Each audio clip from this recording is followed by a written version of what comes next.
Radiusi 11 santimetr bo'lgan aylana markazidan 7 santimetr uzoqlikda P nuqta berilgan.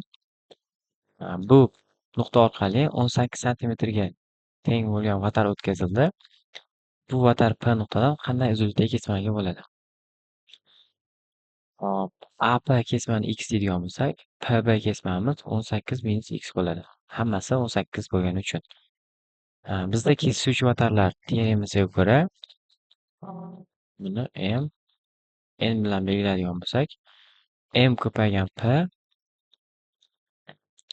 mp ko'paygan pn uzr, ap ko'paygan pb ga teng. mpimiz bizda 11 plus 7, pnimiz 11 minus 7. apni x bilan belgiladik. pbimiz 18 minus x ga teng. 18 ko'paygan 4imiz x ko'paygan 18 minus x. Ochib chiqib kvadratni egallamachi degan bo'lsak, 72 18x minus x kvadrat. Bir tomonga tutsak, x kvadrat minus 18x plus 72 miz teng 0 ga. Bu x minus 12 x minus 6 degan ko'paytishga o'xshaydi. Demak, bundan x birimiz 12 ga teng, x ikkimiz 6 ga teng.